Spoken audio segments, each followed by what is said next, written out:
नमस्कार। हरिभूमि टीवी के इस खास प्रोग्राम में एक बार फिर आपका स्वागत है। हिसार, भिवानी, फरीदाबाद और सोनीपत के बाद हम चर्चा कर रहे हैं अंबाला लोकसभा सीट की। अंबाला का जातीय गणित क्या कहता है? अंबाला की तस्वीर कैसे निकलती है? अंबाला एक वो क्षेत्र है जहां पिछड़े और दलित अहम भूमिका निभाते हैं। अंबाला ही गुड़गांव के बाद दूसरा वह क्षेत्र है जहां मुस्लिम हार जीत के अंतर को तय करते हैं। तो अंबाला में क्या हो रहा है? भारतीय जनता पार्टी ने बंतो कटारिया पर दाव खेला है। पूर्व केंद्रीय मंत्री रतन कटारिया के निधन के बाद बंतो कटारिया भाजपा की उम्मीदवार हैं।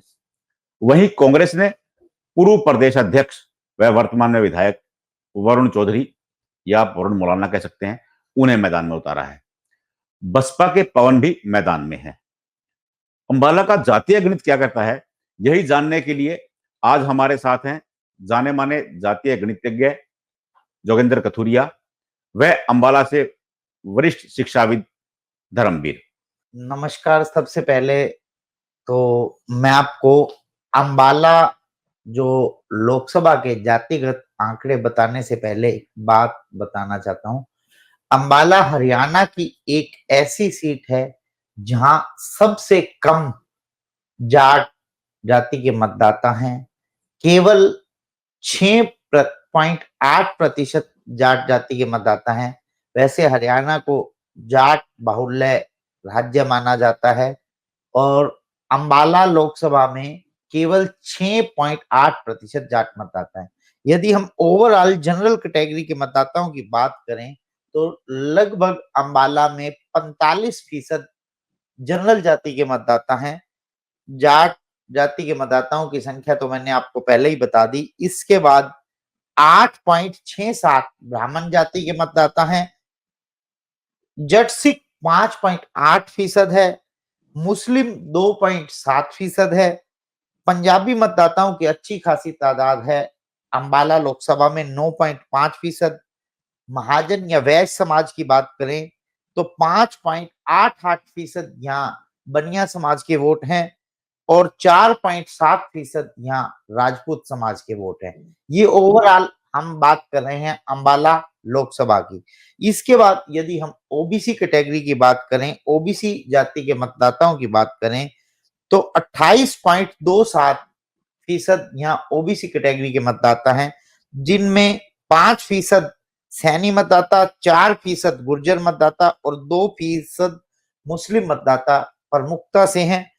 इसके बाद हम अगर एससी कैटेगरी की बात करें तो एससी कैटेगरी में 27% के करीब मतदाता हैं और इनमें से रविदासिया समाज के लगभग 16% और वाल्मीकि समाज के 5.6% मतदाता हैं। ये अंबाला लोकसभा का ओवरऑल जातिगत आंकड़ा है। सहमत हैं धर्मवीर जी?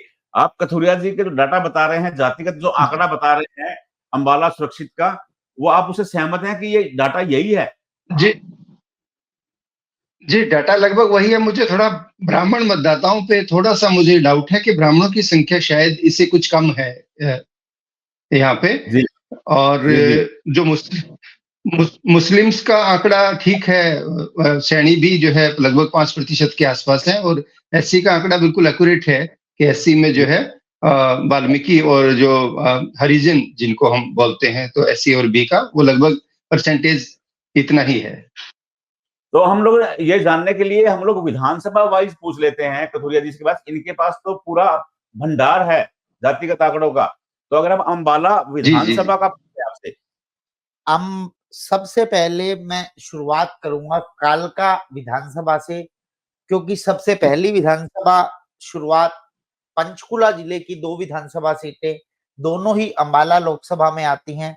कालका विधानसभा में जनरल जाति के जो मतदाता हैं वो 47.9% हैं, जिनमें सर्वाधिक 15.2% ब्राह्मण मतदाता हैं, 11.4% राजपूत मतदाता हैं, 5.6% यहाँ जट सिख मतदाता हैं, 5% यहाँ बनिया मतदाता हैं और 4.5% यहाँ मुस्लिम मतदाता हैं।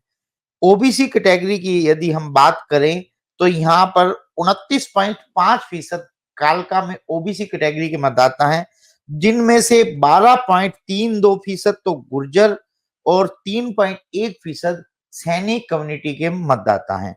यदि हम एससी कैटेगरी की बात करें कालका विधानसभा में तो 22.6% यहाँ एससी कैटेगरी के मतदाता हैं, जिनमें 5.82% वाल्मीकि समाज के मतदाता हैं, 4.53 यहाँ रविदासिया समाज के मतदाता हैं और 4.35 रामदासिया समाज के भी मतदाता हैं। ये हमने कालका विधानसभा की बात। कथुरिया जी, कालका में वर्तमान में कांग्रेस के पास है सीट, लोकसभा चुनाव में आप क्या स्थिति देखते हैं?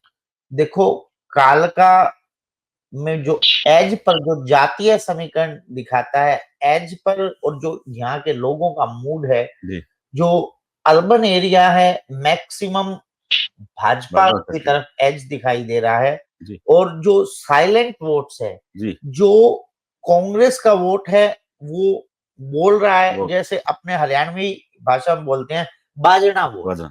ये कभी आज से 20 साल पहले आईएनएलडी का जो वोट होता था वो बाजना होता था। वो होते अगर मतदाता 10 थे तो वो 100 प्रेजेंट करते थे। आज के दिन वो जो बाजना वोट हो रखा है वो कांग्रेस का हो रखा है, जो साइलेंट वोट है वो भाजपा के साथ जा रहा है। मुझे कालका विधानसभा में भले ही कांग्रेस का एमएलए हो, एज पर यहाँ भाजपा ही प्रतीत होती है। क्या आप क्या कहते हैं धर्मवीर?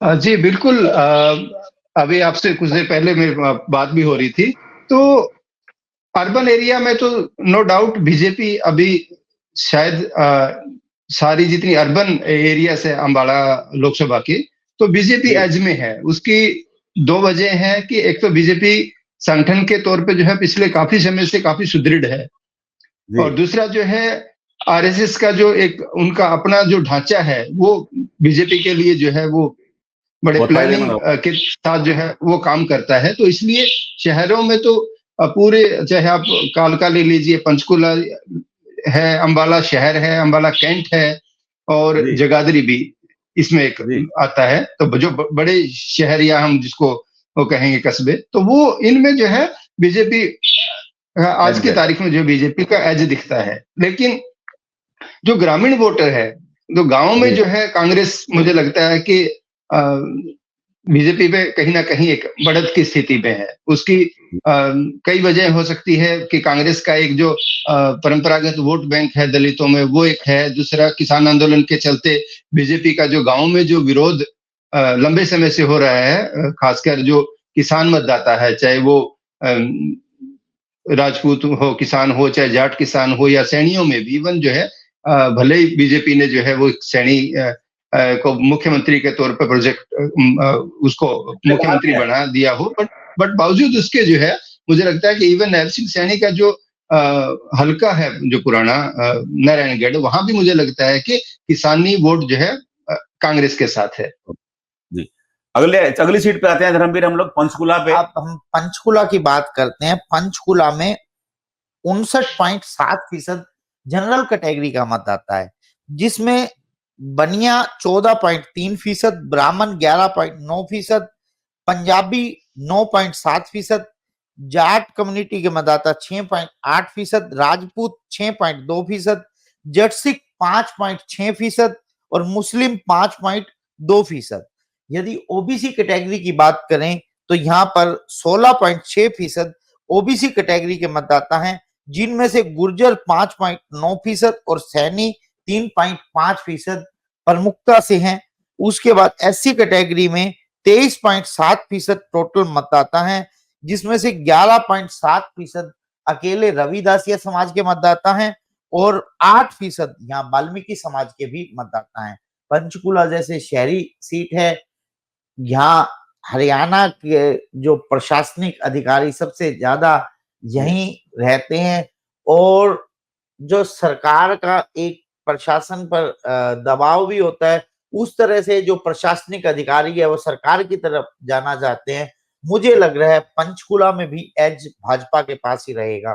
धर्मवीर, आप क्या कहते हैं? पंचकुला को अफसरों का शहर बोला जाता है, हरियाणा का सबसे सुंदर शहर है पंचकुला। अफसरों का शहर है। देखिए, दूसरा जो है, क्योंकि बीजेपी लगातार 2 बार से ज्ञानचंद गुप्ता वहाँ का प्रतिनिधित्व कर रहे हैं और वो जी। वही वजह है कि कांग्रेस में जो है जो यहाँ के एक इस एरिया में जो एक प्रभावशाली नेता थे चंद्रमोहन, उसके बावजूद उनको हराया जो है और जी। तो इसमें तो कोई मतलब शक की गुंजाइश मैं पहले हम बात कर चुके हैं कि अर्बन एरियाज में और पंचकुला में क्योंकि बड़ी संख्या में जो है वो अर्बन जनरल एरिया। मतदाता है। हाँ, जी बिल्कुल जी। अर्बन एरिया में है। तो ऐसे जी। शहरों में जहाँ खासकर वैश्य समुदाय से मतलब बढ़िया वोटर या वो है, तो इनमें आरएसएस का भी एक जो है पुराना एक परंपरागत कैडर है उनके अंदर। तो इस शहर में मुझे भी लगता है कि बीजेपी जो है वो शायद इस सीट पे अर्बन सीट पे बीजेपी अजमेर है। अगली सीट पे हम आ रहे हैं धर्मवीर, अगली सीट पे आ रहे हैं नारायणगढ़। नारायणगढ़ बहुत रोचक होगा देखना, नारायणगढ़ में क्या हो रहा है। नारायणगढ़ जो विधानसभा क्षेत्र है, हरियाणा के वर्तमान मुख्यमंत्री नायब सिंह सैनी का गृह क्षेत्र है। इनका पुराना हलका रहा है, ये यहाँ से विधायक भी चुने गए हैं।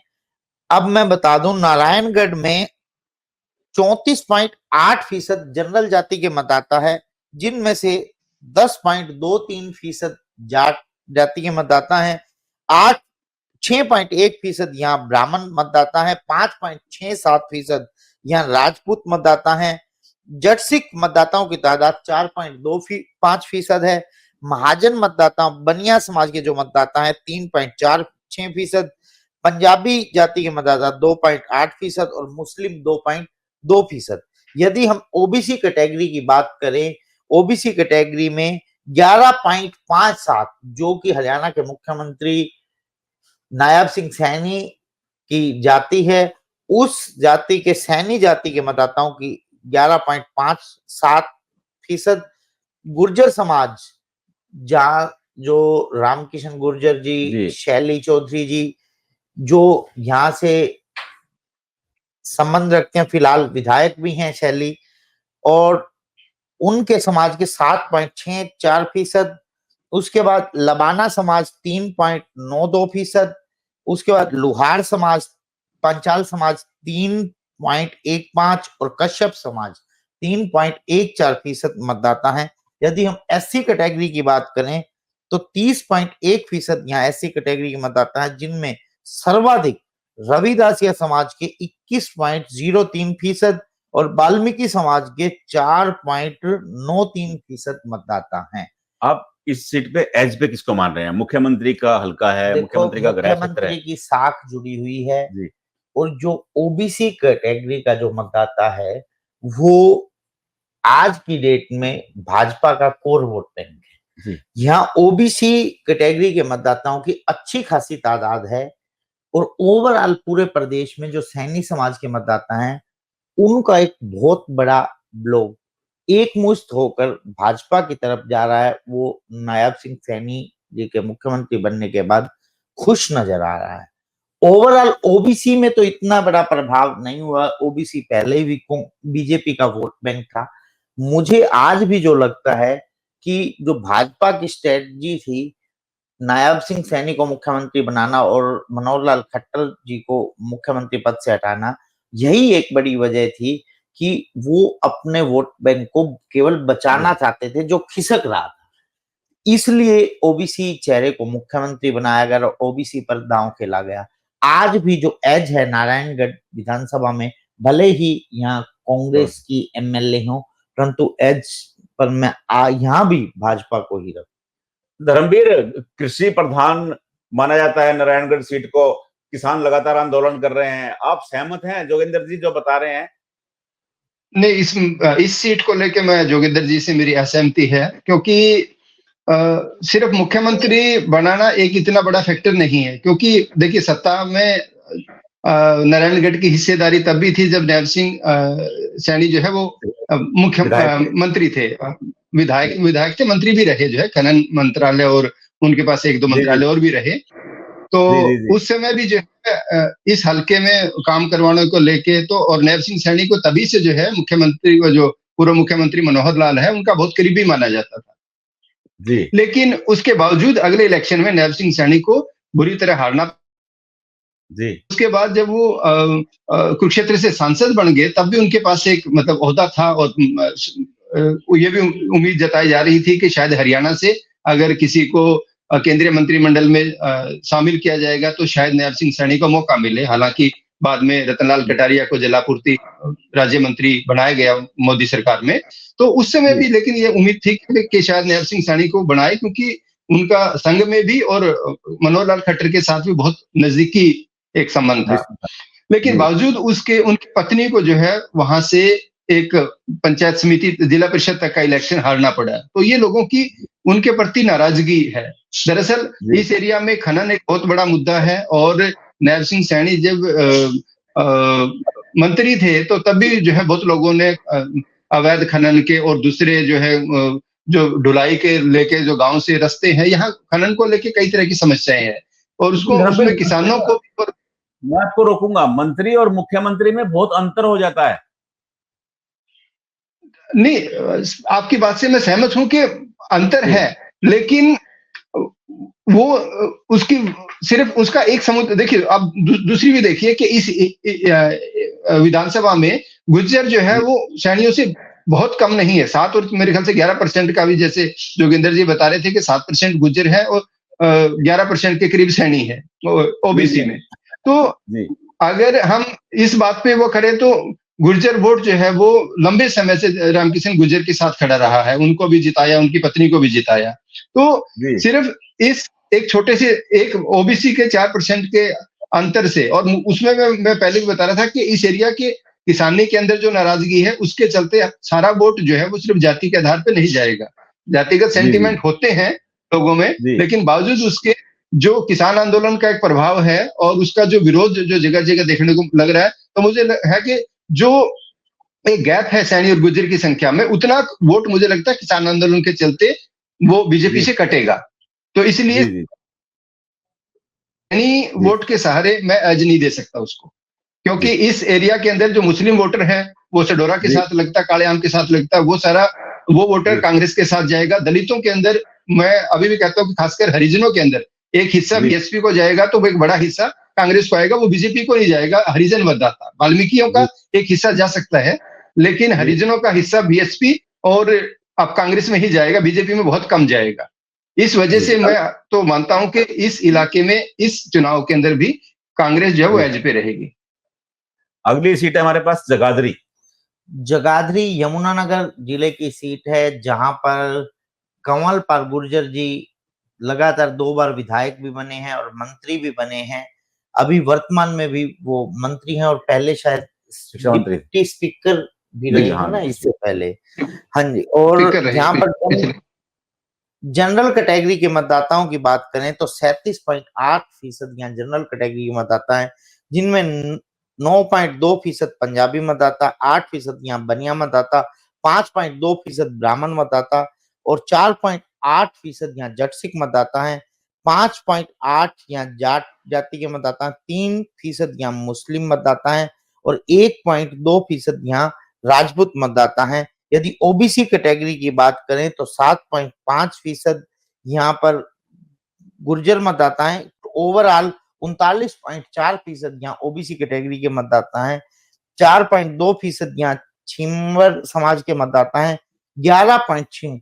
देखो, मुस्लिम कैटेगरी को हमने 2 भागों में बांटा है। जो ओबीसी कैटेगरी में आते हैं वो 11.6% मतदाता हैं, सैनी समाज से 4.5%। अगर ओवरऑल मुस्लिमों का डाटा जोड़ा जाए तो लगभग 15% के करीब यहाँ मुस्लिम जाति के मतदाता हैं, मुस्लिम धर्म को मानने वाले लोग हैं।